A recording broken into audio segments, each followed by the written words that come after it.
Pay attention to the Middle Eastern man kneeling on the prayer mat. His name is Nashat. He's performing evening prayers outside this small church. Watch as he suddenly stops mid-prayer, backs away in shock, then kneels facing the church instead. My name is Nashat. I'm 34 years old, and on March 21st, 2023, my entire faith was turned upside down. For 15 years, I had been a devout Muslim, never missing prayers, faithful to every ritual. What happened that evening outside a small church changed everything I thought I knew about God. I grew up in a Muslim household where prayer was as natural as breathing, 5 times daily, without question, without hesitation. My father would wake me before dawn for Fajr prayer, and I would join him in a small living room facing Mecca, reciting the same Arabic verses I had memorized since childhood. The rhythmic movements, the prostrations, the familiar words flowing from my lips had become second nature to me by the time I turned 10 years old. For 15 years, I lived this way. I was that Muslim man you might see in the office stepping away for prayer breaks, the one who carried a small prayer rug in my car, the one who never missed Friday prayers at the mosque no matter how busy my schedule became. My coworkers respected my dedication. My family took pride in my faithfulness, and I genuinely believed I was living exactly as Allah intended. But somewhere around my 30th birthday, something began to shift inside my heart. It started small, almost imperceptible at first. During my morning prayers, I would find my mind wandering. Instead of feeling connected to Allah during those sacred moments of prostration, I felt like I was going through the motions of an elaborate dance that had lost its meaning. The Arabic words that had once filled me with reverence now felt like empty sounds echoing in a hollow chamber. I tried to dismiss these feelings as spiritual weakness, as a test from Allah that required more discipline on my part. I increased my prayer time, spent more hours reading the Quran, attended additional sessions at the mosque. The Imam would speak about drawing closer to Allah through devotion, about finding peace through submission, but that peace seemed to elude me entirely. The harder I tried to feel something, anything, during my prayers, the more distant Allah seemed to become. The emptiness grew deeper over the months. I would kneel on my prayer rug, forehead touching the ground, and instead of feeling the presence of the Almighty, I felt like I was talking to an empty room. My prayers became desperate pleas shot into a void. Allah, are you there? Can you hear me? Why do I feel so alone when I'm supposed to be closest to you? The silence that followed these internal cries was deafening. I began to question everything I had been taught about faith, about prayer, about God Himself. Was this normal? Did other Muslims struggle with this same sense of disconnection? I was too afraid to ask anyone at the mosque, too worried they would think less of my faith or suggest I needed to pray harder, fast longer, give more charity. The spiritual isolation I felt was compounded by the social isolation of keeping these doubts to myself. Late at night, when the house was quiet and my family was sleeping, I would lie awake, staring at the ceiling and wrestling with thoughts that terrified me. What if Allah wasn't listening? What if these prayers I had been offering faithfully for 15 years were just words spoken to an indifferent universe? What if there was something fundamentally wrong with my heart, some spiritual defect that prevented me from experiencing the connection with God that seemed to come so naturally to others. I found myself asking Allah for signs, for some proof that He was truly listening to me, that my devotion mattered, that I wasn't wasting my time in meaningless ritual. I begged for a dream, a vision, a feeling during prayer, anything that would confirm His presence in my life.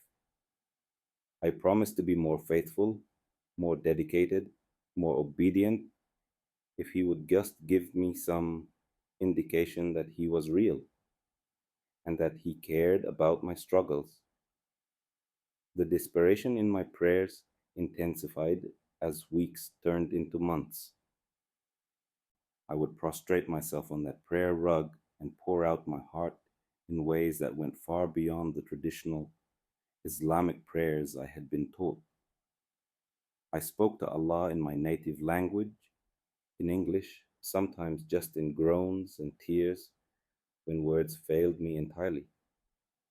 I told Him about my loneliness, my fears, my growing sense that something was missing from my spiritual life despite my outward faithfulness. Deep down, in a place I was afraid to acknowledge even to myself, I wondered if there was more to God than what I had been taught. The thought scared me because it felt like betrayal, like questioning not just my faith, but my entire identity, my family's expectation, everything I had built my life around. But the question persisted, growing stronger with each prayer that seemed to bounce off the ceiling and fall back to earth unanswered. I started paying attention to Christians I knew, watching how they talked about Jesus, observing the light in their eyes when they mentioned prayer or reading their Bible. There was something different about their relationship with God, something personal and intimate that I had never experienced in my Islamic faith. They spoke about Jesus as if He were a friend, as if they actually knew Him personally, rather than just knowing about Him. This observation both intrigued and troubled me. According to everything I had been taught, Christians were misguided, worshipping Jesus when they should be worshipping Allah alone. But the peace I saw in their faces, the confidence with which they spoke about answered prayers, the way they seemed to actually enjoy their faith rather than seeing it as a duty, all of this made me wonder if perhaps there was something I was missing. The internal conflict was tearing me apart. I felt guilty for even entertaining these thoughts, afraid that Allah would punish me for my doubts, terrified of what it might mean for my relationships with my family and community if I continued down this path of questioning. Yet I couldn't ignore the growing hunger in my soul for something more, something real, something that would fill the emptiness that 15 years of faithful Islamic practice had failed to satisfy. That Tuesday evening started like any other day in my spiritual struggle. I had been driving for hours, traveling to visit a client in a town I had never been to before. The familiar weight of my prayer schedule pressed on my mind as the sun began its descent toward the horizon. Maghrib prayer time was approaching, and despite all my doubts and questions, I had never missed a prayer. Even in my spiritual confusion, the discipline of 15 years remained unbroken. As I drove through the unfamiliar streets of this small town, I began searching for a mosque. In larger cities, this was never a problem. There was always a mosque within reasonable distance, always a community of believers gathering for evening prayer. But this town was different. The buildings were older, the streets quieter, and as I drove in expanding circles, reality began to sink in. There was no mosque here. Panic started to creep into my chest as I checked the time on my dashboard. I had maybe 20 minutes before the window for Maghrib prayer would close. Missing a prayer was unthinkable to me, even in my current state of spiritual confusion. The discipline had been drilled into me since childhood, and the guilt of missing even one prayer would have eaten at me for days. I had to find somewhere, anywhere, to fulfill this obligation. I pulled over and stepped out of my car, looking around desperately for any suitable location. The main street was too busy, too public. I needed somewhere quiet, somewhere I could lay out my prayer rug and perform the ritual without distraction or interruption.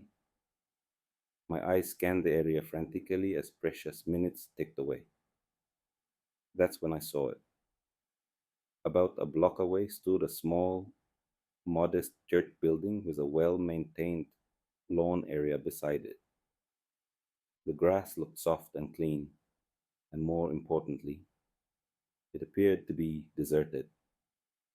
The parking lot was empty, and there were no signs of activity around the building. It would have to do. As I retrieved my prayer rug from the trunk of my car, I tried to rationalize what I was about to do. Allah would understand, I told myself. He knew my heart, knew that I was trying to maintain my devotion despite the circumstances. The location didn't matter as much as the sincerity of the prayer itself. God was everywhere, wasn't He? He would hear me just as clearly outside this Christian church as He would inside any mosque. I walked across the street and onto the church property, my prayer rug tucked under my arm. The grass was indeed soft under my feet, and the area was peacefully quiet. I could hear the distant hum of traffic, but it was muted and non-intrusive. This would work perfectly for my evening prayers. Facing eastward toward Mecca, I carefully laid out my prayer rug on the grass. The familiar texture under my hands, the practiced movements of smoothing out the corners, all of this should have brought me comfort and focus. Instead, I felt that same heavy sensation in my chest that had been plaguing my prayers for months. But I pushed forward, determined to complete my obligation regardless of how I felt. I began with the traditional opening, raising my hands to my ears and reciting Allahu Akbar in Arabic. The words felt strange on my tongue in this setting, surrounded by Christian symbols and architecture. I tried to block out my surroundings and focus solely on the prayers I had memorized so long ago, the same verses I had recited thousands of times before. Kneeling on the prayer rug, I continued through the familiar sequence of movements and recitations, bowing forward, straightening up, prostrating with my forehead touching the rug, sitting back on my heels. Each position held meaning, each Arabic phrase carried weight in Islamic tradition. I moved through the ritual mechanically, the way you might recite a poem you had memorized as a child, but something was wrong. That emptiness I had been feeling for months seemed amplified here. Instead of finding peace in the familiar routine, I felt increasingly agitated.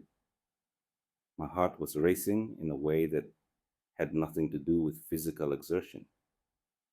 There was a weight pressing down on my chest that made it difficult to breathe normally. I tried to dismiss these physical sensations and focus more intently on my prayers. Perhaps I was just nervous about praying in such an unusual location. Perhaps the stress of the long drive and the worry about finding a suitable place had affected me more than I realized. I forced myself to continue, determined to complete the full prayer sequence. As I moved into the final prostration, forehead pressed against the prayer rug, reciting the traditional Arabic phrases of praise and submission, The discomfort in my chest intensified. It wasn't pain exactly, but rather a heaviness that seemed to be growing stronger with each passing moment. My breathing became shallow and rapid, and I found it increasingly difficult to concentrate on the words I was supposed to be saying. The Arabic verses that had once flowed naturally from my lips now felt forced and foreign. Instead of feeling connected to Allah through these sacred words, I felt more disconnected than ever. It was as if there was a barrier between my heart and the prayers I was offering, a wall that prevented any genuine spiritual connection from taking place. I opened my eyes briefly during the prostration, something I rarely did during prayer, and found myself looking at the grass beneath my prayer rug. Even this simple act felt wrong, like breaking protocol in a way that might invalidate the entire prayer. I quickly closed my eyes again and tried to refocus, but the sense of unease continued to build. Think about the last time you tried to do something that once brought you comfort but now felt completely wrong. That's exactly what I was experiencing in those moments. Every familiar movement, every memorized phrase felt like I was forcing myself through motions that no longer held any meaning for me. The ritual that had once been the foundation of my spiritual life now felt like an empty performance. The heaviness in my chest was becoming unbearable. I could feel sweat forming on my forehead despite the cool evening air. My hands were trembling slightly as I maintained the prostration position, and I realized that something fundamental was happening to me in that moment. This wasn't just another prayer marked by emptiness and doubt. This was something entirely different, something that would change the trajectory of my entire life. The moment it began was unlike anything I had ever experienced in my 34 years of life. As I remained in prostration, forehead pressed against my prayer rug, the ground beneath me started to change in a way that defied all natural explanation. At first, I thought it might be my imagination, a product of the anxiety and discomfort I had been feeling. But the sensation grew stronger and more undeniable with each passing second. The earth under my prayer rug began to warm up, not the kind of warmth you might feel from sun baked pavement or heated concrete, but something entirely different. This was a gentle, penetrating warmth that seemed to rise from deep within the ground itself, spreading upward through the grass and into the fabric of my prayer rug. It wasn't burning or uncomfortable, but rather like being embraced by an invisible presence that radiated love and peace. I remained perfectly still, afraid that any movement might break whatever was happening. The warmth continued to intensify, but never to the point of causing pain or alarm. Instead, it felt like being wrapped in the most comforting blanket imaginable, a sensation of safety and acceptance that penetrated through the physical warmth into something much deeper. My racing heart began to slow, and the heavy feeling in my chest started to lift for the first time in months. Unable to contain my curiosity any longer, I slowly lifted my head and opened my eyes. What I saw in that moment challenged everything I thought I knew about the natural world. The grass immediately surrounding my prayer rug had transformed into the most vibrant green I had ever witnessed. It wasn't just healthy grass, it was grass that seemed to glow with an inner life, each blade appearing more alive and beautiful than anything I had seen in nature before. The contrast was striking and impossible to ignore. Just inches beyond the edges of my prayer rug, the grass remained its normal shade of spring green, pleasant but ordinary. But within the area where I was praying, the grass looked as though it had been painted by an artist with access to colors that didn't exist in the regular world. The green was so rich, so deep, so perfectly alive that it made everything else around it appear dull and lifeless by comparison. I sat back on my heels, abandoning any pretense of continuing my Islamic prayer, and stared at this impossible sight. My mind raced to find rational explanations. Perhaps there was underground heating in this area. Maybe the church had some kind of sprinkler system that created different growing conditions. Could there be fertilizer or chemicals that might cause this kind of dramatic color difference? But even as I considered these possibilities, I knew they couldn't account for what I was witnessing. The warmth beneath me continued to pulse gently, not like heat from an external source, but like a heartbeat emanating from the earth itself. I placed my hands on the grass around my prayer rug and felt the same supernatural warmth spreading through my palms. It was accompanied by a sensation I can only describe as pure love, as if the ground itself was communicating affection and acceptance directly to my soul. As I knelt there, no longer attempting to continue my prayers, something even more extraordinary began to happen inside my heart. A peace unlike anything I had ever experienced started flowing through me like warm honey. This wasn't the temporary calm you might feel after a good meal or a restful nap. This was profound, soul deep tranquility that reached into every corner of my being and began healing places I hadn't even realized were wounded. The emptiness that had plagued my prayers for months was being filled with something real and tangible.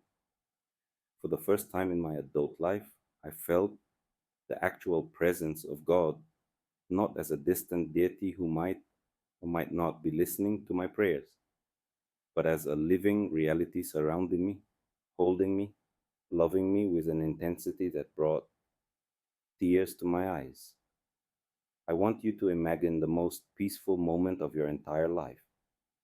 Maybe it was holding your newborn child for the first time, or watching a sunset that took your breath away, or experiencing a moment of perfect contentment in the arms of someone you loved.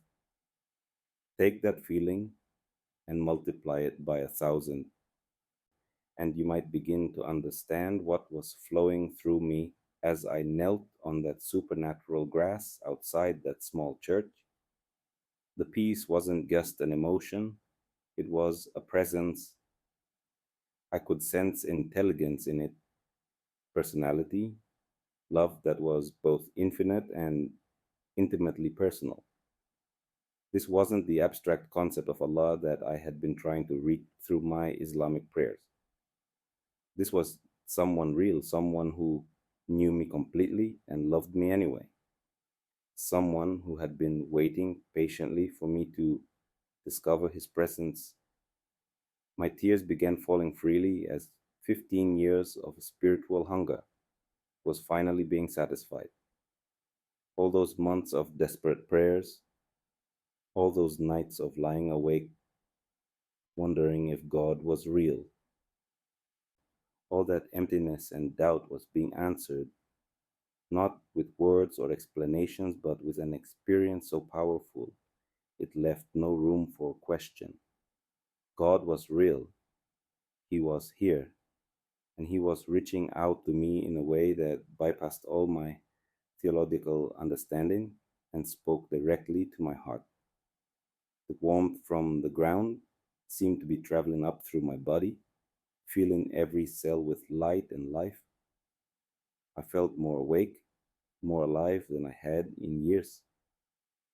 The chronic spiritual fatigue that had been weighing me down was being replaced with energy and vitality that made me feel like I was experiencing life for the first time. I looked up at the modest church building in front of me, and for the first time in my life, I understood that this wasn't just architecture and religious symbols.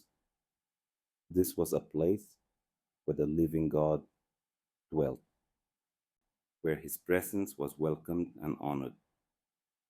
The cross on top of the building, which I had always viewed as a symbol of misguided worship, now seemed to be pointing toward something profoundly true and beautiful. The supernatural grass beneath me continued to radiate warmth and life, and I realized that I was in the middle of a miracle, not a story from an ancient book, not a legend passed down through generations, but a real present day intervention by the God of the universe into my ordinary Tuesday evening. He had met me exactly where I was, in my doubt and confusion and spiritual hunger, and he was showing me that everything I thought I knew about him was just the beginning.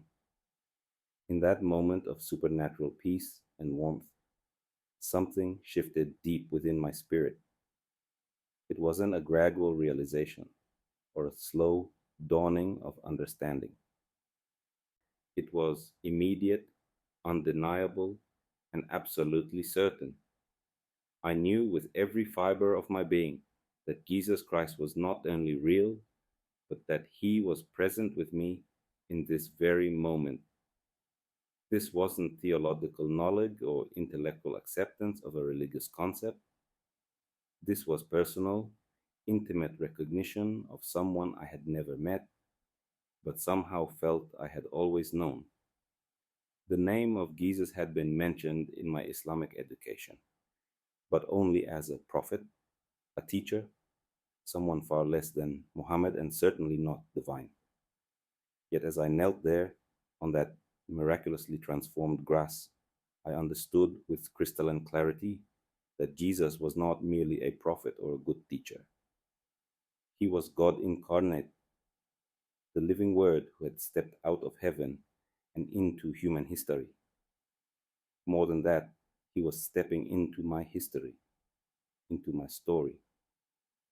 At this precise moment when I needed him most, the recognition hit me like a wave of overwhelming love and truth.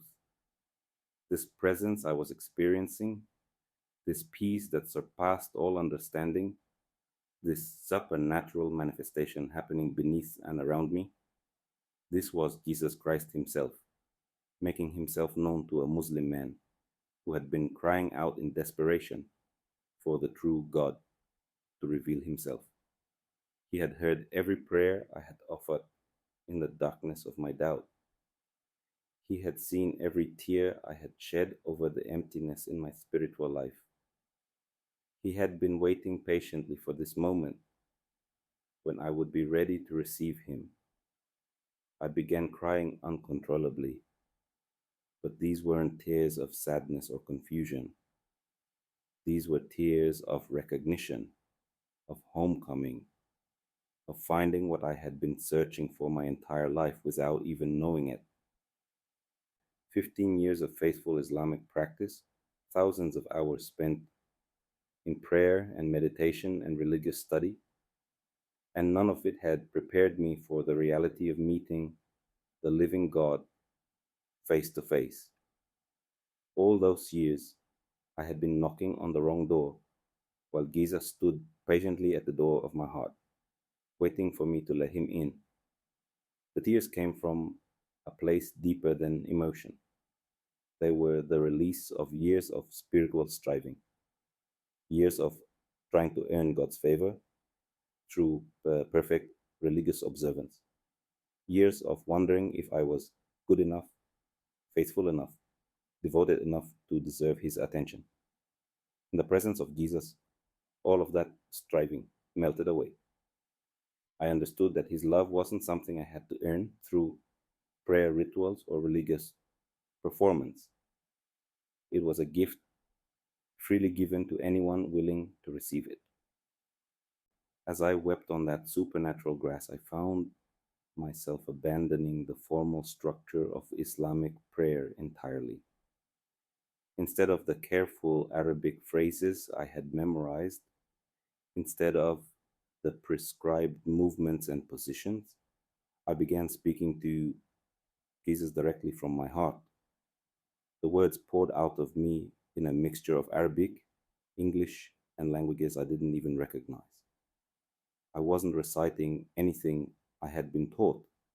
I was simply talking to someone I knew loved me more than I had ever been loved before.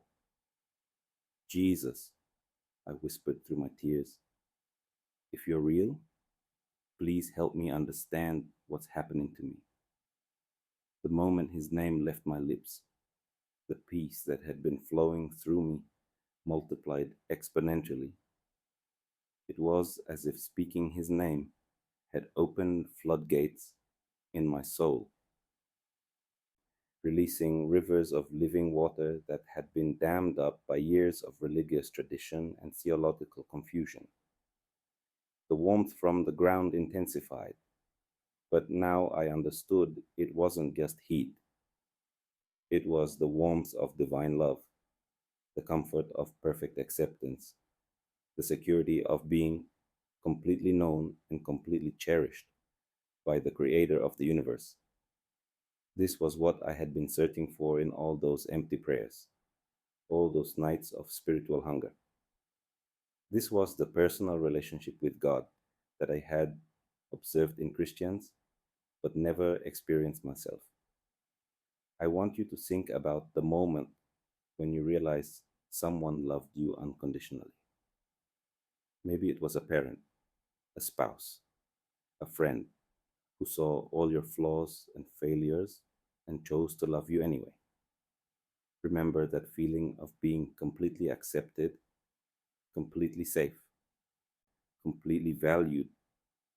Now imagine that feeling multiplied by infinity, and you begin to understand what was happening to my heart as I encountered the love of Christ for the first time.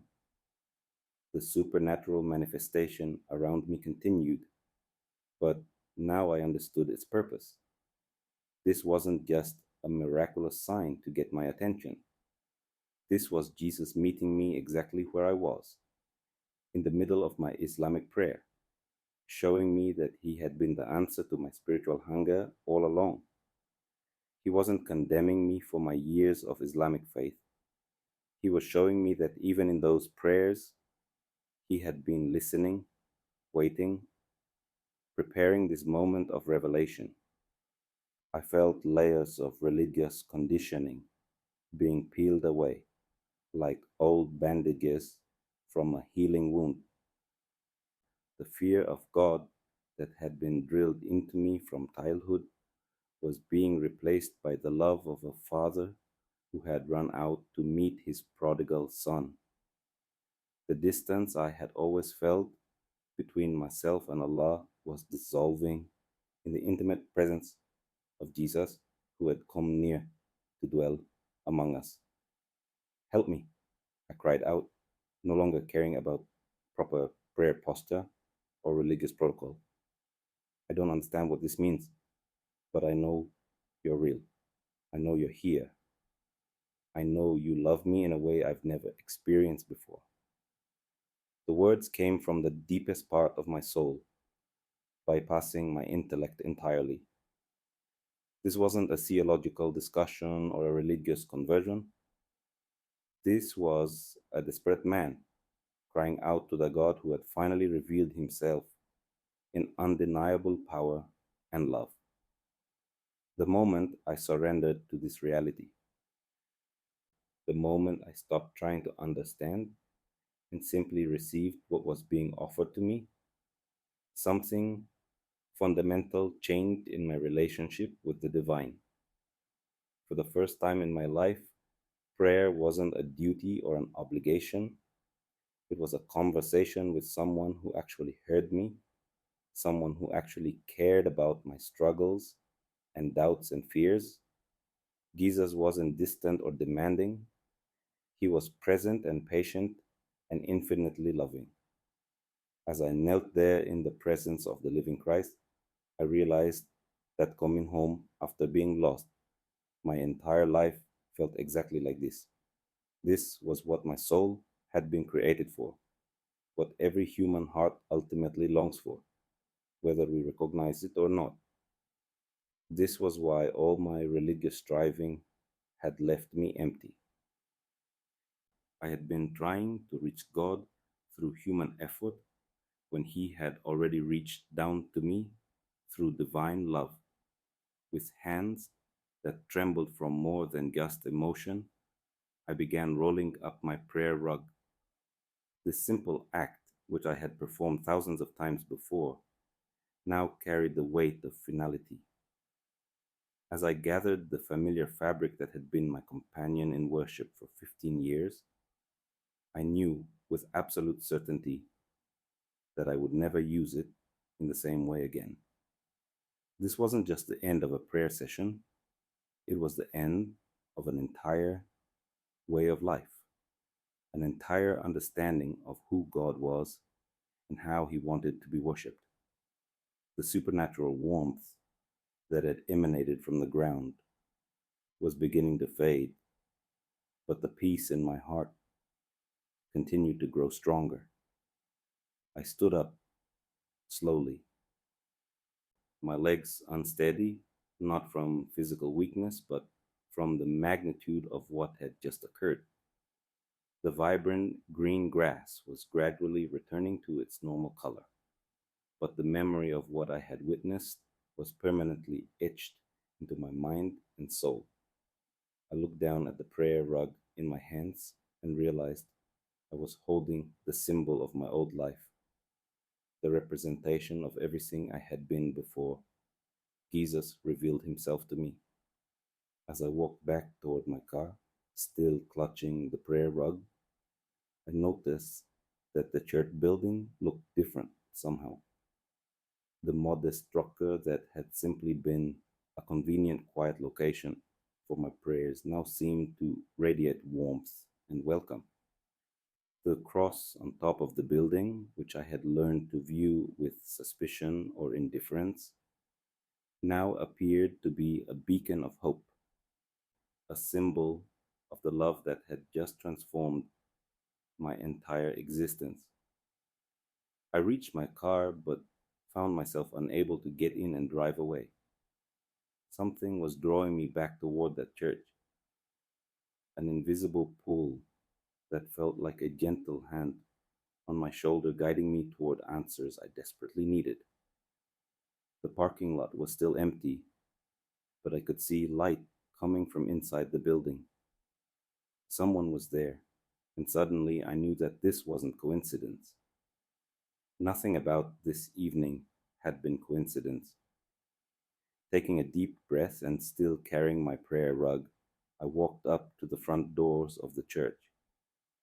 They were unlocked, which seemed miraculous in itself, given how security conscious most buildings were these days. I pushed the door open gently and stepped inside, immediately struck by the sense of reverence and peace that filled the sanctuary. The interior was simple but beautiful, with wooden pews arranged facing a modest altar area where a cross hung prominently on the wall.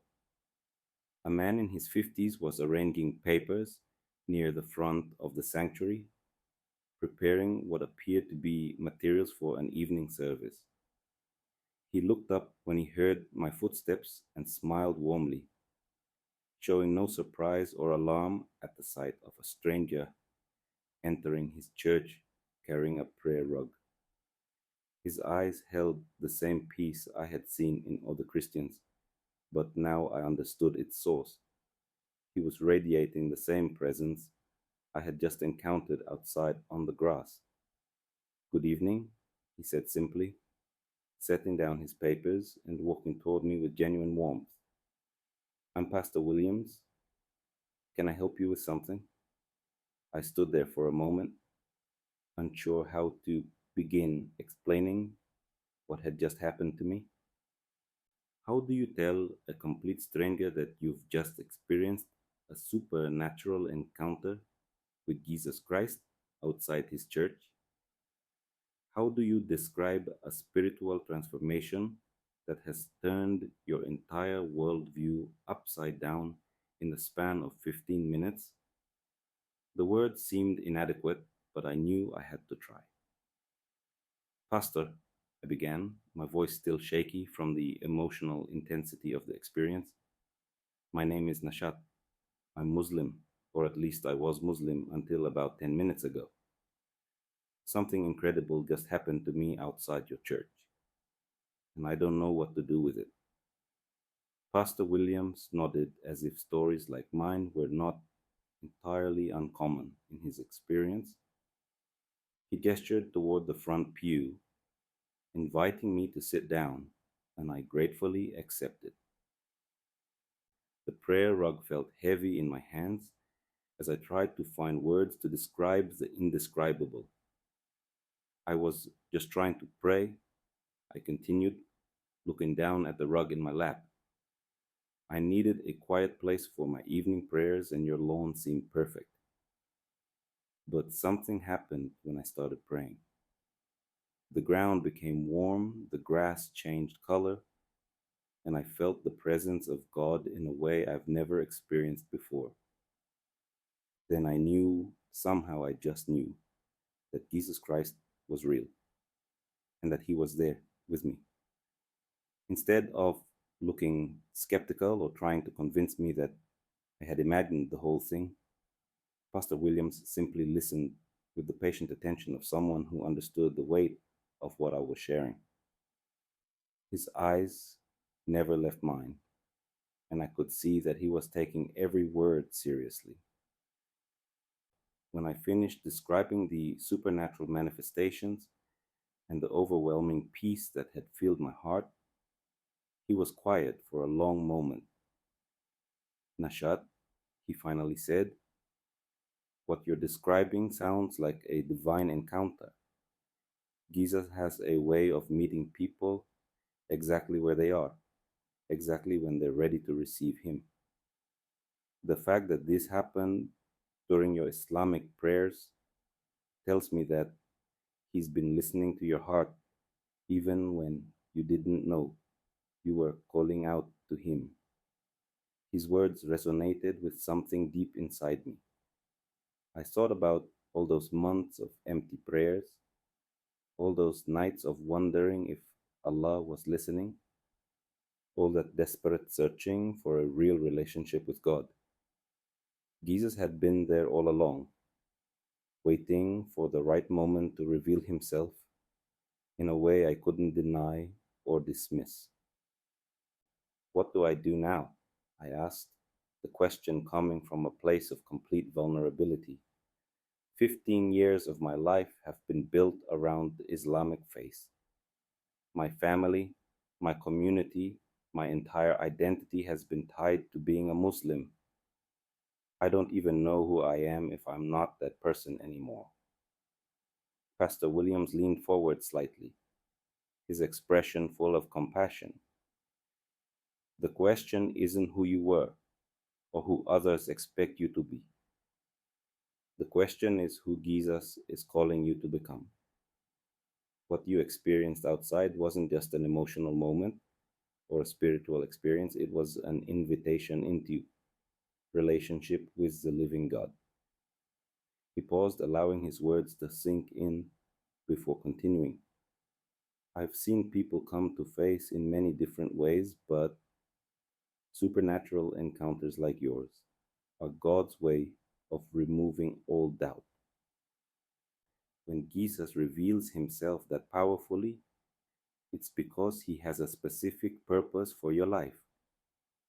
I looked around the sanctuary, taking in the cross, the simple beauty of the worship space, the sense of God's presence that seemed to permeate every corner of the building.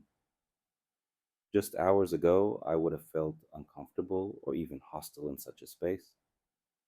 Now it felt like home in a way that no mosque had ever felt. Would you like to pray together? Pastor Williams asked gently. Not because you have to, not because it's required, but because Jesus is still here with us and he wants to continue the conversation. He started with you outside. I nodded, tears forming in my eyes again as I realized that this was exactly what I wanted, exactly what my heart was crying out for. For the first time in my life, prayer was going to be a conversation rather than a recitation, a relationship rather than a ritual. That night in the quiet sanctuary, I prayed with Pastor Williams in a way I had never prayed before in my entire life.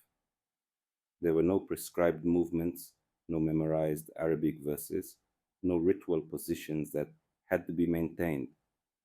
Instead, I simply talked to Jesus as if he was sitting right there beside me, which in many ways he was. The same presence I had felt on the grass outside continued to surround me as I pawned my heart completely to the God who had revealed himself so powerfully just moments before. Jesus, I said through tears that wouldn't stop flowing, I don't fully understand what happened to me tonight, but I know it was you. I know you're real, and I know you love me in a way I've never been loved before. I want whatever relationship with you that's possible. I want to follow you, even though I don't know what that means for my life.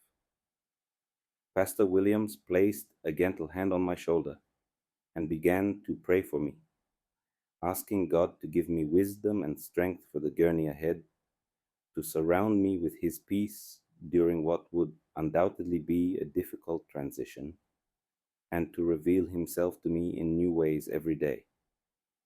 As he prayed, I felt that supernatural peace deepening even further, confirming that this decision wasn't impulsive or emotional, but the most right thing I had ever done in my life.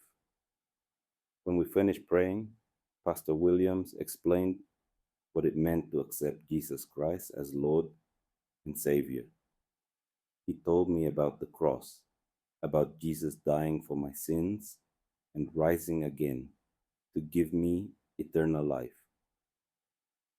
He explained that salvation wasn't something I had to earn through good works or religious performance, but a free gift that Jesus offered to anyone who would receive him by faith.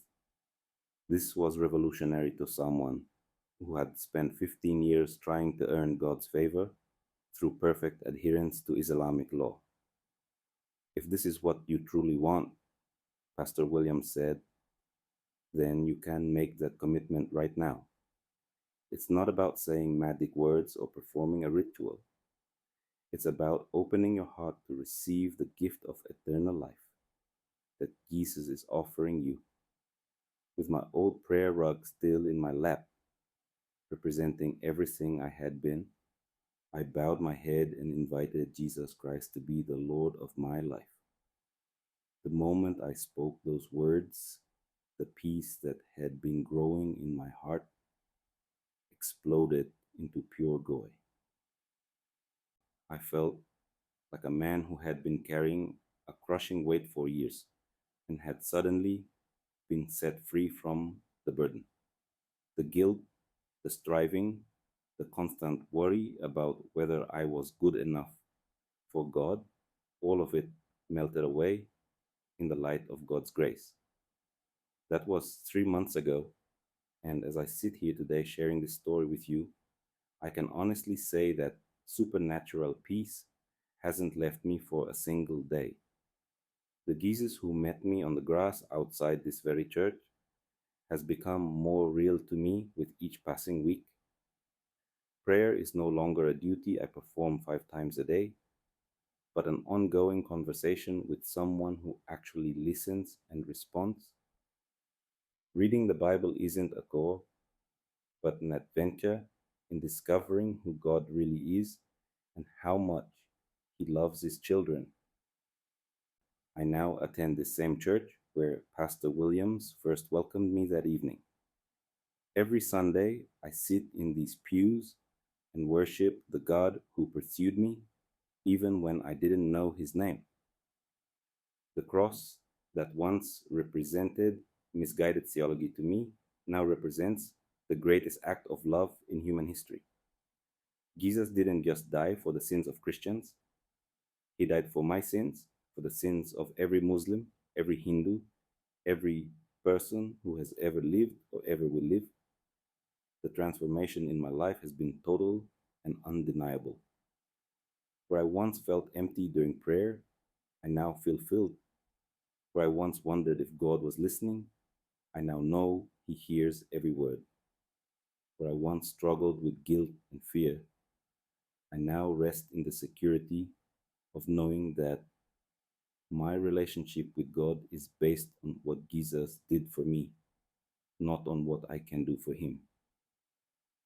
But I won't lie to you about the cost.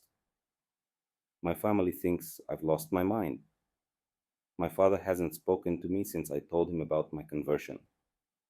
My mother cries every time she sees me, convinced that I've thrown away my eternal soul for a false religion. Friends from the mosque have cut off contact, and my Muslim community views me as a traitor who has abandoned the faith of my ancestors. The rejection hurts more than I can adequately express. But I've never been more certain of anything in my life. You can't argue with a supernatural encounter. You can't debate away the peace that floods your soul when you meet the living God. You can't rationalize away the transformation that takes place when Jesus Christ becomes real to you in ways that transcend intellectual understanding. Look inside your own heart right now. Are you truly satisfied with your spiritual life? Do your prayers feel like conversations with someone who actually hears you? Or do they feel like words spoken into an empty room? When you think about God, do you feel loved and accepted? Or do you feel the weight of trying to earn His approval through your religious performance? I'm not asking you to abandon your faith tradition. I'm asking you to consider the possibility that Jesus Christ is exactly who He claimed to be, that He's the answer to the spiritual hunger that exists in every human heart, regardless of the religious background we come from. The same Jesus who met me on the grass outside this church is available to meet you exactly where you are right now. If you're searching for God the way I was searching, if you're tired of empty religious rituals that leave your soul hungry for something more, if you want to experience the kind of peace that transforms everything about how you see life and eternity, then I encourage you to call out to Jesus.